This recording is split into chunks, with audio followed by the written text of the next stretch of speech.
New York Jets draft pick Malachi Corley is a wrecking ball in the open field. So let's take a look at his All-22 and I'll show you why you should be excited about the YAC King. Let's go.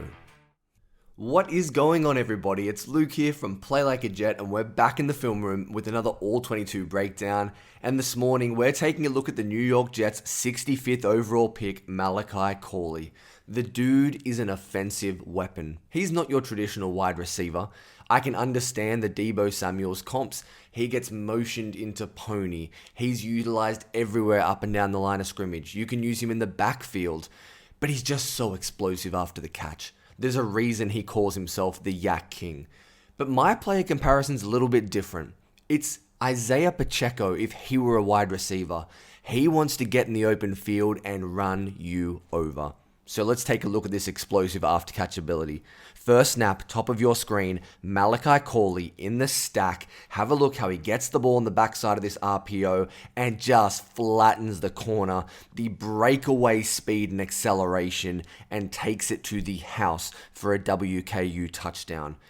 But this guy isn't winning with finesse and wiggle and side-to-side area quickness. It is brute strength. It is power. It is will and anger. That's what Joe Douglas talked about in his post-draft press conference on the phone call with Malachi Corley on draft night. He just wants to run you over. He wants to hurt you. And he is one of the angriest carriers of the football in the 2024 class. This is frightening tape for a wide receiver prospect. But this angry, physical running style that Corley possesses is all over the film and against high-caliber teams like OSU.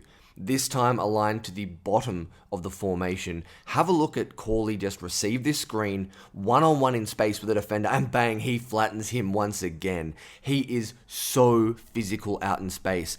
Do you guys kind of see why I'm calling him the Isaiah Pacheco of wide receivers? It's this ability to just flatten his shoulder and know that he is bigger, he is stronger, and he is faster than you. And once again, it's 12, 13, 14 yards after the catch. He's the YAC King. It's self-proclaimed, but he backs it up. He had the second most yards after the catch in college football in the 2023 season. He is elite in this capacity, but it's not just in the screen game.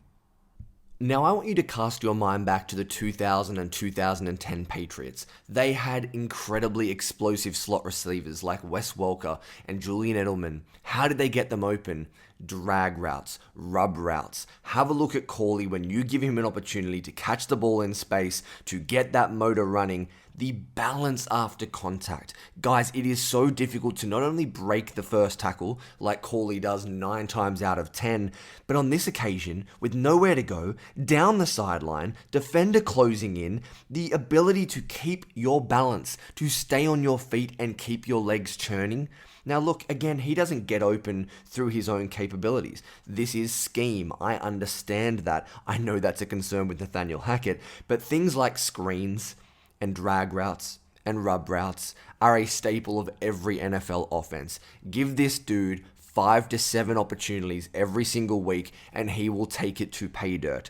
If you give him an inch, he will take a mile, and it's because of this ability to drop the shoulder, the balance, and the finishing ability.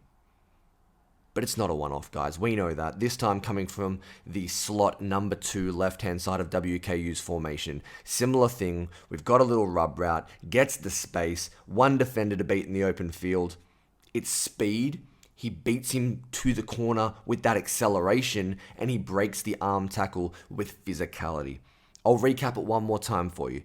Malachi Corley doesn't win with short area quickness or with incredible wiggle from side to side. It's about the ability to put his shoulder down, to be explosive in a straight line, and to flat out punch you in the mouth. But it's important that we're subjective when breaking down the film. There are aspects to Malachi Corley's game that I don't love. There's a reason why I don't think he's a traditional wide receiver. I called him a weapon. He isn't great at catching the ball through contact or running through the catch point like a traditional slot, like what Cobb did for Aaron Rodgers in Green Bay. Here he is in motion across the formation, gets a free release against what ends up being man coverage, speed out, wide open, but can't corral the catch and can't maintain through contact. I like that he's open. I think he's pretty smooth here at the top of his route, sinks his hips, but you have to make this catch. Now, I understand this should be a little further on the back shoulder, protect your wide receiver, but you got to make this play. Aaron Rodgers is going to expect you to catch this football. Yeah, he's also going to put it in a better spot, but Malachi Corley's game isn't predicated around catching it in traffic or making catches over the middle of the field. Similarly, he's not a great route runner. Here's a very simple slant route against OSU. Corley from the number 2 spot just doesn't really get any separation.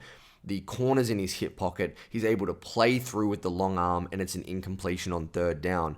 He isn't particularly explosive with that lateral quickness, and as I said, that's not how he wins with his yard after catch ability either. But I don't want to discredit him too much. There are examples that make me think that Malachi Corley can be a nice polished route runner and can give you explosive plays vertically down the field as well, not just rumbling after the catch like a Laviska Shenault in college. Number 2 receiver towards the top of your screen, have a look at this double move. We're going to sell that we're running this little rub route, and then bang, look at the quick footwork and how he explodes down the field. Again, the quarterback doesn't lead him, does a poor job with the positioning and placement of this football, but Malachi Corley gets open on this occasion with route running. Again, I mentioned on the last clip, look how he sinks his hips, drops his weight, and he's able to explode off that right leg. The separation is real. There's 6-7 yards here against the corner, and this should be a house call. It's going to be a house call with Aaron Rodgers, but I think it's really important that he adds to this aspect of his game. If you're good at running speed outs and they know you're an explosive guy on underneath little rubs and screens, if you can add a double move that allows you to then attack vertically, it makes you a much more complete receiver. Here's a great example of Malachi Corley doing exactly that. So guys, that's what the Jets have drafted in Malachi Corley. A yards after the catch specialist. Someone they can give design touches to and he can take it to the house. He's going to win with power, explosion, physicality, and anger. That's an element the Jets don't have to their offense, and I can't wait to see Corley in green and white.